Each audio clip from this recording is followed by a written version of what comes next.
Trains खुद समझ लेंगी कि ट्रैक सेफ है या नहीं। अब ट्रेन्स खुद ब्रेक लगाएंगी जब स्पीड ओवर लिमिट हो। ट्रेन्स खुद सामने से आने वाली ट्रेन्स के साथ बात करके स्पीड एडजस्ट करके एक्सीडेंट को रोक पाएंगी। ड्राइवर थक जाए, सो जाए या डिस्ट्रैक्ट हो जाए, ट्रेन ऑटोमेटिकली रुक जाएगी, यानी ह्यूमन एरर बिल्कुल जीरो। और ये सब भारत ने पॉसिबल कर दिया है अपने सेफ्टी सिस्टम कवच 4.0 के जरिए। तो आज के लेक्चर में हम बात करेंगे क्या है ये ट्रेन सेफ्टी सिस्टम 4.0 कवच का। तो चलिए देखते हैं आगे लेक्चर में आपके पास क्या क्या है। तो एक एक पॉइंट पे बात करेंगे, डिटेल में बात करेंगे। लेक्चर में आप लोग अंत तक बने रहेंगे। और हां, जो भी भाई बंधु सखा एस्पिरेंट न्यू है इस प्लेटफॉर्म पे तो सब्सक्राइब जरूर कीजिएगा। तो देखते हैं सबसे पहले कवच एक 4.0 वर्जन है। कवच कवच क्या है एक ट्रेन का। कवच क्या है एक ट्रेन का यानी कि रेलवे, इंडियन रेलवे सिस्टम का, या यूं कह लीजिए ट्रेन का सेफ्टी सिस्टम है। सेफ्टी सिस्टम है। अब ये किस तरीके का सेफ्टी सिस्टम है? तो ये ऑटोमेटिकली सेफ्टी सिस्टम है। ऑटोमेटिक सेफ्टी सिस्टम है। यानी कि ड्राइवर ब्रेक लगाए ना लगाए, ड्राइवर सामने से आने वाली ट्रेन को देखे या ना देखे, ड्राइवर कम्युनिकेट कर पाए या ना पाए, ये सिस्टम जिसका नाम क्या है 4.0 कवच 4.0, ये अपने आप ही बातचीत कर लेगा आने वाली ट्रेन से और जीपीएस के जरिए, और इस एक्सीडेंट को रोका जा सकता है। तो ये अभी कमीशन कर दिया गया है, यानी कि इसका शुरुआत कर दी गई है कवच 4.0। और कहां से कहां तक किया गया है? एक बाजवा रेलवे स्टेशन है वडोदरा में, छोटा सा रेलवे स्टेशन है, और अहमदाबाद के बीच में इसको, इस रेलवे ट्रैक के बीच में इसको क्या किया गया है? कमीशन किया गया है। और ये 92 किलोमीटर लंबा ट्रैक है। ठीक है बच्चों, यार नॉट 92, 96 किलोमीटर लंबा ट्रैक है, याद रखिएगा। ठीक है, और ये 4.0 ऑपरेशनलाइज हो चुका है, और जैसा कि मैं बता चुका हूं इंडियन सेफ्टी सिस्टम है ये। अब देखते हैं ये किस तरीके से काम करेगा, है ना। अब देखते हैं ये किस तरीके से काम करेगा, किस तरीके से सेफ्टी सिस्टम यहाँ पे लगाए गए हैं और किस तरीके से ये ऑपरेट करेगा। देखिए, मान लीजिए यहां से दो ट्रेन आ रही है, एक ये ट्रेन आ रही है और एक ये ट्रेन आ रही है, और यहां पे दोनों की टक्कर होने वाली है ना, याद रखिए। और दोनों के पास यहाँ पे एंटीना आपको दिखाई दे रहा होगा, ये एक जीपीएस एंटीना दिखाई दे रहा है यहाँ पे, और इसके पास भी एक जीपीएस एंटीना दिखाई दे रहा है, और ये दिखाई दे रहा है जीपीएस। ठीक है, जीपीएस सिस्टम है। अब ये ट्रेन की स्पीड कैसे पता चलेगा? इसकी पटरियों में क्या लगे हुए हैं? Radio active frequency identifier, radio active frequency identifier लगे हुए हैं, RFID। सेम यहां पर भी। अब ये radio active frequency identifier train की स्पीड बता देंगे, और ये ट्रेन की स्पीड कहां पे जाएगी, कहां से पता चलेगी? ठीक है, यहां जीपीएस एंटीना, और ये ट्रेन की स्पीड जीपीएस एंटीना के जरिए कहां पे चली जाएगी? जीपीएस सिस्टम में।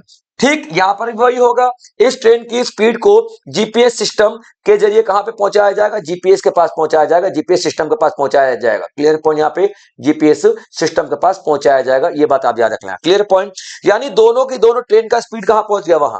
अब ये क्या करेगा ये जीपीएस सिस्टम, ये दिखाई दे रहा है आपको स्टेशन बिल्डिंग, यहीं पे वो मशीनें हैं जो कि सारा का सारा काम इंस्ट्रक्शंस देती हैं। तो ये फटाक से कहां पे सिग्नल पहुंचा देगा? कहां पे सिग्नल पहुंचा देगा? यहां पे। ठीक है भाई, देखो दोनों ट्रेनों की स्पीड ये है, और ये इतनी देर में टकरा जाएंगी। यहां पे पूरा रिसीवर यानी कि मशीनें सारी की सारी लगी हुई हैं। अब ये कहां पे भेजेगा सिग्नल? यहां भेजेगा। ये बॉक्स देख रहा है पीला वाला, ठीक है, बॉक्स देख रहा है, ये एंटी कॉलिजन सिस्टम है, यानी कि जब ट्रेन टकराने वाली होगी ना तो उसको रोकने का सिस्टम है। तो ये क्या, इसको मैसेज भेजेगा कि भैया ट्रेन टकराने वाली है। अब यहां से मैसेज कहां पे जाएगा? इस एंटीना के पास जाएगा, दिखाई दे रहा है ये एंटीना, ठीक है, इस एंटीना के पास, और ये एंटीना इस ट्रेन को मैसेज भेजेगा और उस ट्रेन को मैसेज भेजेगा, और ये रहे इन दोनों के एंटीने, ठीक है, रिसीवर। और क्या बोलेंगे? भैया तुम दोनों की स्पीड बहुत ज्यादा, टकराने वाले हो, स्पीड को रोक दो। अब यहां पे जो ड्राइवर बैठा दिखाई दे रहा है, अगर मान लो सो रहा है या डिस्ट्रैक्ट हो चुका है या बेहोश हो गया या बीमार हो गया, नहीं समझ पा रहा है सिचुएशन को, तो यहां पे क्या किया जाएगा? अब स्पीड को ऑटोमेटिक कंट्रोल किया जाएगा, ऑटोमेटिक हो जाएगी, किया क्या जाएगा।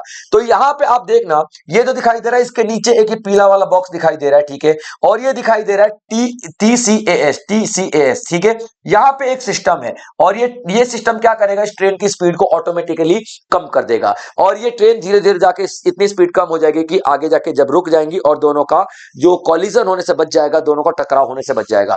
इस तरीके से ऑटोमेटिकली स्पीड को कम कर दिया जाएगा, इस तरीके से ऑटोमेटिकली ट्रेन को एक्सीडेंट होने से रोक दिया जाएगा। क्लियर है बच्चों यहाँ पे? तो इस तरीके के बहुत सारे सिस्टम यहाँ पे लगाए गए हैं।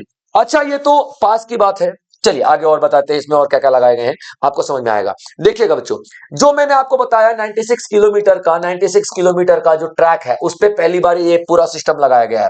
अब उसके बीच में टेलीकॉम टावर्स की बात की जा रही है। टेलीकॉम टावर्स लगाए गए हैं कितने, 23। क्योंकि देखिए ये जो ट्रेन है ये तो इतने ही दूरी का दिखाएगी ना, लेकिन बहुत दूर तक, यानी 96 किलोमीटर की बात हो रही है यार, 96 किलोमीटर की बात हो रही है, 96 किलोमीटर की बात हो रही है, आप इस बात को समझिएगा, ठीक है। 96 किलोमीटर तक क्या होगा, कैसे पता चलेगा बहुत दूर से कि भैया सिग्नल बहुत दूर से कैसे मिलेगा, ये ट्रेन के सिस्टम वाला तो मिल जाएगा, पास में टकराने वाली है, तो ये कैसे मिलेगा, टावर से। तो कितने टावर लगाए गए हैं 96 किलोमीटर के दौरान, ठीक है, 23 टावर लगाए, टेलीकॉम टावर, 1 2 3 4 5, 96 किलोमीटर के दौरान, यानी कि तकरीबन हर एक 4 किलोमीटर पे एक टावर यहाँ पे लगाया गया है, ताकि ये मान लो कि 16 किलोमीटर दूर ट्रेन है तो टावर के जरिए पूरी सिग्नल पहुंच जाए ये स्टेशन के पास। Clear point? चलिए, उसके बाद 20 कवच बिल्डिंग लगाई गई है। ये दिखाई दे रहा है, ये वाली बिल्डिंग, ठीक है, ये बिल्डिंग दिखाई दे रही है जहां पे सारा प्रोसेस होता है, तो ये 20 लगाए गए हैं, याद रखिएगा। उसके बाद 192 किलोमीटर का ऑप्टिकल फाइबर बिछाया गया है, ठीक है, ऑप्टिकल फाइबर केबल बिछाया गया है 192 किलोमीटर का। देखिए ये जो है ना, ये आपका 96 किलोमीटर है, ठीक है, और ये आपका 96 किलोमीटर है, ठीक है, याद रखना। तो 96 कितना हुआ, 192 किलोमीटर का ऑप्टिकल फाइबर बिछाया गया है। और ये जो दिखाई दे रहा आरएफआईडी का मतलब जो मैंने क्या बताया था आपको, रेडियो एक्टिव फ्रीक्वेंसी आइडेंटिफायर, ये ट्रेनों के पटरियों के बीच में लगाए जाते हैं ताकि ट्रेन की स्पीड को पता लगाया जा सके, क्योंकि ट्रेन की स्पीड का पता लग जाएगा तो डेफिनेटली यहाँ पे ट्रेन की स्पीड ही तो आगे बतानी है ना, कि इस स्पीड से ट्रेन आ रही है और इसको मैनेज करना पड़ेगा। तो ये कैसे पता चलता है, ये आपका रेडियो एक्टिव फ्रीक्वेंसी आइडेंटिफायर से पता चलता है, जो कि 2872 लगाए गए हैं। क्योंकि ट्रेन की स्पीड तो हर एक छोटी छोटी डिस्टेंस पे नापना पड़ेगा, तो इसलिए बहुत ज्यादा ये लगाए गए हैं और इस तरीके से ट्रेन की स्पीड को पता लगाया जा सकता है। देखिए दिखाई दे रहा है ये, ठीक है, ये दिखाई दे रहा है ये पूरा, ठीक है, ये क्या है, ये आपका रेडियो एक्टिव आइडेंटिफायर है, ठीक है, रेडियो एक्टिव फ्रीक्वेंसी आइडेंटिफायर है। इससे पता चल जाएगा कि ट्रेन की स्पीड कितनी है। अभी ये जो सिस्टम है पहली बार कहां पे लगाया गया है, ये जो सिस्टम है पहली बार कहां पे लगाया गया, किस ट्रेन में, तो संकल्प फास्ट पैसेंजर ट्रेन में लगाया गया है। पूछा जा सकता है, संकल्प फास्ट पैसेंजर ट्रेन में लगाया गया है, आपसे पूछा जा सकता है। कितने डब्बे यहाँ पे, तो 11 डब्बे हैं, 11 कोचेस हैं। ये सब आपको करने की जरूरत नहीं है, पैसेंजर का नाम है या ट्रांजेक्शन, ये सब, ये पैसेंजर नहीं, ट्रेन का नाम है, ये सब नहीं पूछा जाएगा, ठीक है। ये ट्रांजेक्शन है, किस तरीके का इंजन लगाया गया है, तो वैप 7 इलेक्ट्रिक इंजन है, ये सब नहीं पूछा जाएगा। याद रख लेना, एक ही चीज पूछा जाएगा, संकल्प फास्ट पैसेंजर ट्रेन में इसको पहली बार लगाया गया है। और बाजवा जो कि वडोदरा में एक स्टेशन है, वहां से लेकर के अहमदाबाद तक 96 किलोमीटर के ट्रैक पर यह सिस्टम को लॉन्च किया गया है और यह पहली बार ऐसा हुआ है। और यहां पे आप देखोगे कि सक्सेसफुल भी रहा है, ठीक है। अब देख लेते हैं ये पूरा कवच सिस्टम के बारे में कि ये इंडिजिनस है, यानी कि भारत ने इसको बनाया है, तो पूरी तरीके से स्वदेशी है। इस सिस्टम का जो अप्रूवल मिला था, और देखो बातचीत तो हम 16-17 से कर रहे हैं कि ऐसा बनाएंगे, तो प्रोसेस में चल रहा था, लेकिन जुलाई 2020 में अप्रूवल मिल गया था। और क्यों बनाया जा रहा था इसको, ट्रेन एक्सीडेंट को रोकने के लिए। देखो प्रिवेंट ट्रेन एक्सीडेंट को रोकने के लिए, क्लियर पॉइंट। और भारत का पूरा इरादा है पूरे भारत में तकरीबन 2200 किलोमीटर के रूट पर 2200 किलोमीटर के रूट पे ये पूरा सिस्टम लगाया जाए। देखो जैसे मैंने आपको यहाँ बता रखा है, सेम सिस्टम है, दो ट्रेन टकराने वाली है, किस तरीके से यहाँ पे बचाया जाएगा। ये एंटीना से खबर जाएगी, इसको इस ट्रेन की स्पीड मिलेगी, ये भेजेगा कहाँ पे, स्टेशन बिल्डिंग पे, ये भेजेगा कहाँ पे, यहाँ पे, ठीक है, ये टावर पे भेजेगा, टावर से दोनों ट्रेनों को मैसेज आएगा, भैया स्पीड रोक लो, और ये बॉक्स जो होंगे ऑटोमेटिकली स्पीड को कंट्रोल करने की कोशिश करेंगे, ठीक है बच्चों। चलिए सेफ्टी फंक्शंस की बात कर लेते हैं। सेफ्टी फंक्शंस कौन कौन से किए गए हैं, ठीक है। सेक्शनल स्पीड लिमिट की बात की गई है, तो स्पीड लिमिट ऐसा रखा गया है कि अंडर कंट्रोल हो, यानी स्पीड को कंट्रोल किया जा सकता है, ठीक है। लूप लाइन स्पीड सुपरविजन, ठीक है, स्पीड को प्रॉपर सुपरवाइज किया जाएगा। और उसके बाद परमानेंट स्पीड रिस्ट्रिक्शंस भी है, मतलब ये भी है परमानेंट स्पीड रिस्ट्रिक्शन, स्पीड को कितना कितना रिस्ट्रिक्ट करना है, ये सिस्टम भी आपको यहाँ पे दिखाई देगी। यानी कि ओवरऑल देखा जाए, ठीक है, तो जो सिग्नल पास एट डेंजर, खतरा जो दिखे तो सिग्नल पास किया जाएगा, उसी सिस्टम पे तो चल रहा है, सिग्नल ही तो पास किया जा रहा है। ट्रेन की स्पीड पता चल रही है, जीपीएस सिस्टम को जीपीएस सिस्टम दे रहा है, स्टेशन हब को स्टेशन हब दे रहा है, जो एंटी कॉलिजन सिस्टम है उसको, वो बोरा टावर को एंटीना के जरिए पहुंच रहा है, पूरा सिग्नल ही तो जा रहा है ना, तो सिग्नल के जरिए सब कुछ यहाँ पे ट्रेन को रोकने की कोशिश की जाएगी, ठीक है बच्चों, याद रखिएगा। तो अब आगे देखते हैं एक और चीज यहाँ पे आप लोगों को, ओके ठीक है। अब देखते हैं इवोल्यूशन एंड डेवलपमेंट ऑफ कवच, कहां कहां से शुरुआत हुई थी, ठीक है। देखिए 16-17 से इसकी शुरुआत हो चुकी थी, जैसा कि मैंने आप लोगों को बताया है, ठीक है। तो 2018-19 से हम बात कर रहे हैं, ठीक है। तो 18-19 में इसकी शुरुआत हो चुकी थी। अब देखिए इंडिपेंडेंट सेफ्टी असेसमेंट किया गया है, यानी कि ये ट्रेन कितना सेफ होगी कितना सेफ नहीं होगी, इसके बारे में हम लोगों ने बात किया गया, ठीक है। कवच वर्जन जो है, कवच का वर्जन 3.2, अभी तो 4.0 वाला है ना, ये 3.2 को पहले हम लोगों ने अप्लाई किया कि हाँ भैया पहले 3.0 को देखा जाए, ट्रायल किया जाए, सक्सेसफुल रहा। उसके बाद जुलाई 2020 में, ठीक है, कवच 4 को अडॉप्ट किया गया, और 4.0 जो कवर जुलाई 16 2024 को एडॉप्ट कर लिया गया कवच 4.0 को। और एडॉप्ट करने वाली कौन सी ऑर्गेनाइजेशन थी? Research and development standard organisation, research and development standard organisation, clear point. Technological advancement in Kavach 4.0, क्या क्या टेक्नोलॉजिकल एडवांसमेंट है, जैसा कि मैं आपको बता चुका हूं, ठीक है। लोकेशन की एक्यूरेसी होगी, यानी कि कौन कौन सी ट्रेन कहां कहां पे, लोकेशन का बिल्कुल एक्यूरेट आपको इंफॉर्मेशन मिलेगी, ठीक है। सिग्नल प्रॉपर मिलेगा, सिग्नल हर तरीके से आपको प्रॉपर मिलेगा। यहाँ पे स्टेशन टू स्टेशन कम्युनिकेशन हो पाएगा, एक स्टेशन से दूसरे स्टेशन के बीच में कम्युनिकेशन प्रॉपर हो पाएगी, एंड ऑप्टिक फाइबर जो केबल्स हैं उसके जरिए।